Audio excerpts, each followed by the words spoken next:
একবিংশ শতাব্দীর এই সময়ে পুরো পৃথিবীতে আলোচিত একটি শব্দ ড্রোন। কখনো সীমান্তে নজরদারি, কখনো আবার দুর্যোগে আটকে পড়া মানুষকে উদ্ধার। কৃষি, চলচ্চিত্র, নির্মাণ, ড্রোন শো, এমনকি পণ্য সরবরাহেও ড্রোন এখন এক অপরিহার্য সহায়ক। প্রতিরক্ষা থেকে শুরু করে ব্যক্তিগত জীবন, প্রতিটি ক্ষেত্রেই আছে ড্রোনের উপস্থিতি স্পষ্ট। ড্রোন, যার আরেক নাম ইউএভি বা আননেমড এরিয়াল ভেহিকল। সহজভাবে ড্রোন হলো এমন এক উড়ন্ত রোবট যাকে দূর থেকে সফটওয়্যার দিয়ে নিয়ন্ত্রণ করা যায়। ড্রোনের কাজ করার পদ্ধতি শুনতে জটিল মনে হলেও আসলে তা বেশ সহজ। প্রোপেলার বাতাসকে নিচে ঠেলে ড্রোনকে উপরে তোলে, আর মোটর এই প্রোপেলারগুলোকে ঘোরায়। ব্যাটারি মোটরকে শক্তি দেয়। রিমোট বা স্মার্টফোনের নির্দেশে কন্ট্রোলার গতি ও দিক নিয়ন্ত্রণ করে, আর জিপিএস জানায় তার অবস্থান ও পথ। এইভাবেই নিখুঁত সমন্বয়ে আকাশে ভেসে কাজ করে একটি ড্রোন। ড্রোন তাদের গঠন, আকার ও ব্যবহারের উপর ভিত্তি করে বিভিন্ন ধরনের হয়ে থাকে। সবচেয়ে প্রচলিত হলো মাল্টি রোটর ড্রোন, যেমন কোয়াডকপ্টার বা হেক্সাকপ্টার, যা ছবি তোলা ও ভিডিওর জন্য বেশ ব্যবহৃত হয়। ফিক্সড উইং ড্রোন দেখতে ছোট বিমানের মতো, আর হাইব্রিড ড্রোন অনেক দ্রুত গতিতে দূরত্ব অতিক্রম করে।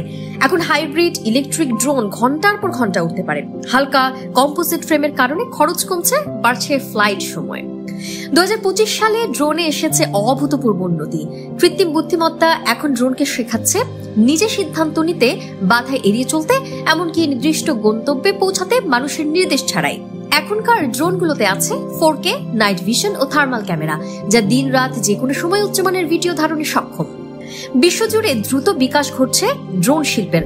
2025 সালে বৈশ্বিক ড্রোন ইন্ডাস্ট্রির মূল্য দাঁড়াবে আনুমানিক 70 থেকে 80 বিলিয়ন মার্কিন ডলার। এই বাজারে সবচেয়ে এগিয়ে চীন, যুক্তরাষ্ট্র, তুরস্ক, ইউরোপীয় কয়েকটি দেশ, যেখানে DJI, স্কাইডিও, অ্যারোভায়রনমেন্ট এবং বেকারের মতো কোম্পানিগুলো নেতৃত্ব দিচ্ছে। বাংলাদেশের প্রতিরক্ষা সহ নিরাপত্তাজনিত নানা কাজে ড্রোন ব্যবহার করা হচ্ছে। বাংলাদেশ সেনাবাহিনী ইতিমধ্যে ব্যারাক্টার TB2 RQ-21 ব্ল্যাকজ্যাক ড্রোন ব্যবহার করছে। এছাড়া বিশেষভাবে একটি ডেডিকেটেড রেজিমেন্ট গঠনের প্রস্তাব করা হয়েছে। এবার মাইলিশ রক্ষায় দেশের নদী উপকূলে চলছে ড্রোন নজরদারি, প্রযুক্তি নির্ভর সংরক্ষণের নতুন উদ্যোগ। উল্লেখ্য, 550 কোটি টাকার বিনিময়ে বাংলাদেশে তৈরি ড্রোন এখন রপ্তানির পথে। দেশীয় প্রযুক্তি শিল্পে এটি এক নতুন মাইলফলক। আগামী বছর থেকেই শুরু হতে পারে এই যাত্রা। তবে ড্রোন ব্যবহারে সতর্কতাও জরুরি। 2 অক্টোবর চীনে এক ড্রোন শোতে ভয়াবহ বিপর্যয় ঘটে। কারিগরি ত্রুটির কারণে শত শত ড্রোন আকাশ থেকে বৃষ্টির মতো ঝরে পড়ে। বাংলাদেশেও সাম্প্রতিক সময়ে ড্রোন শো ক্রমেই জনপ্রিয় হয়ে উঠছে। তাই প্রতিটি ড্রোন উড়ানোর আগে প্রযুক্তিগত পরীক্ষা ও যথাযথ অনুমোদন নিশ্চিত করা জরুরি। বাংলাদেশে ড্রোন ব্যবহারের রয়েছে নির্দিষ্ট নিয়ম ও সীমাবদ্ধতা, যার মূল উদ্দেশ্য নিরাপত্তা ও গোপনীয়তা রক্ষা। সীমান্ত এলাকায় ড্রোন উড়ানো সম্পূর্ণ নিষেধ।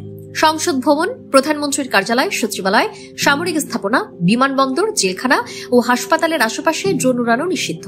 বর্তমানে বাংলাদেশের সরকার ড্রোনের ক্রমবর্ধমান ব্যবহারকে একটি কাঠামোর মধ্যে নিয়ে আসার জন্য একটি ড্রোন নীতিমালা 2025 প্রণয়নের কাজ করছে।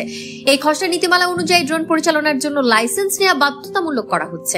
অপারেটরের বয়স হতে হবে কমপক্ষে 16 বছর এবং বাংলাদেশ বেসামরিক বিমান চলাচল কর্তৃপক্ষ থেকে প্রশিক্ষণ ও সার্টিফিকেট নিতে হবে। ব্যক্তিগত ব্যবহারের ক্ষেত্রেও আইন ও নিরাপত্তা বিধি কঠোরভাবে মানা জরুরি, কারণ নিয়ম মেনেই ড্রোন হতে পারে উন্নয়নের সহায়ক, অন্যথায় সেটি হতে পারে ঝুঁকির উৎস।